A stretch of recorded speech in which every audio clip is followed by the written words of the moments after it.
Nie znoszę, gdy do czegoś ktoś mnie zmusza. Nie znoszę, gdy na litość brać mnie chce. Nie znoszę, gdy z błotami lezą w duszę.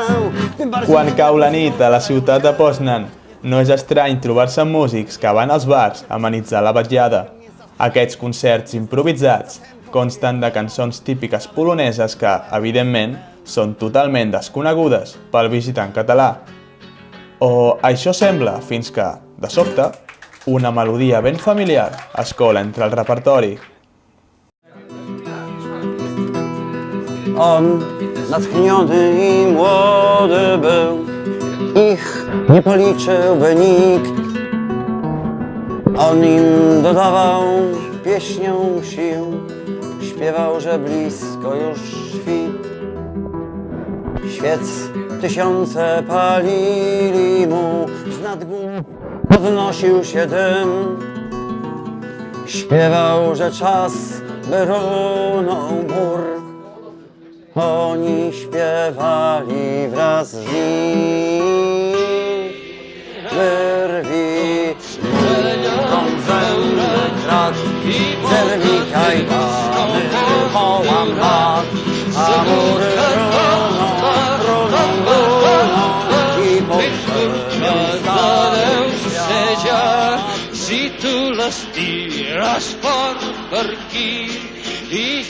Quan Lluís Llach va escriure l'Estaca l'any 1968, no es podia imaginar que es convertiria en tot un símbol a Catalunya, però encara menys podia preveure que al cap d'uns quants anys arribaria també a inspirar una cançó importantíssima a Polònia, un himne que acompanyaria també allà la revolta contra la dictadura i la repressió. Tot va començar a principis dels anys 80, quan uns quants treballadors polonesos van fundar el sindicat Solidaritat, una organització que pretenia plantar cara al règim comunista que controlava Polònia des de feia més de 30 anys. Solidaritat va rebre un enorme suport per part de la classe treballadora i va organitzar protestes i vagues massives a tot Polònia. Davant el desafiament que això suposava per al règim, les autoritats comunistes van decidir treure l'exèrcit al carrer, aplicar la llei marcial i detenir els responsables de l'organització. Però la repressió no va fer més que avivar la flama de la revolta. Des de les primeres protestes de l'any 1956, iniciades a Poznan, els enfrontaments entre bona part de la població polonesa i el règim comunista havien estat constants. Però no va ser fins l'any 81 quan l'oposició ciutadana, liderada ara per Solidaritat, va tenir prou força com per obrir un camí real de canvi. I seria durant aquells anys de lluita quan una poderosa cançó protesta aniria guanyant popularitat entre els opositors al règim. La cançó es deia Mure, que vol dir murs en polonès, i s'acabaria convertint en un dels himnes de Solidaritat i en un símbol de la fi del comunisme a Polònia. En realitat, era una versió lliure de l'Estaca que el cantautor polonès Jacek Kaczmarski havia escrit després d'haver sentit la cançó original de Llach. Kaczmarski en va reescriure la lletra i la va adaptar al context polonès. Així, els protagonistes són uns altres i la seva versió no parla d'estaques, sinó de murs que cal enderrocar.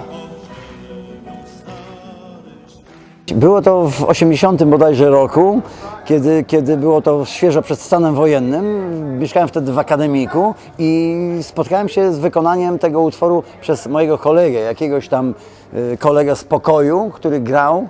I to było pierwsze spotkanie moje z piosenką Mury Kaczmarskiego. Z tej wypowiedzi dowiedziałem się, że jest to katalońska piosenka, że jest to właśnie piosenka barda katalońskiego, który tak samo jest patriotą, walczy i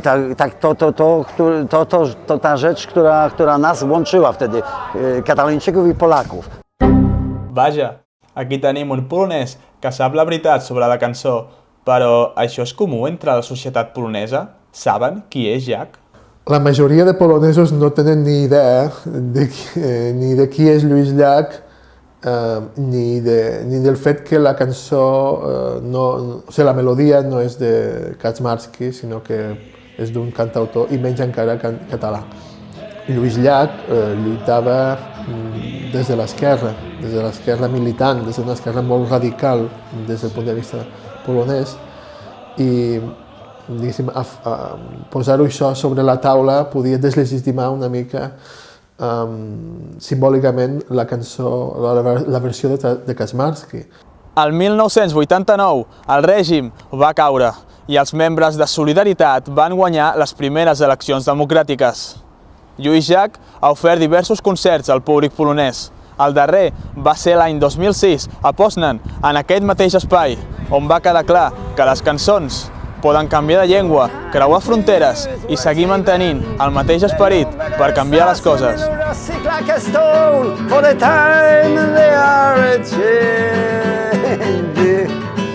Nie gram dalej, bo muszę...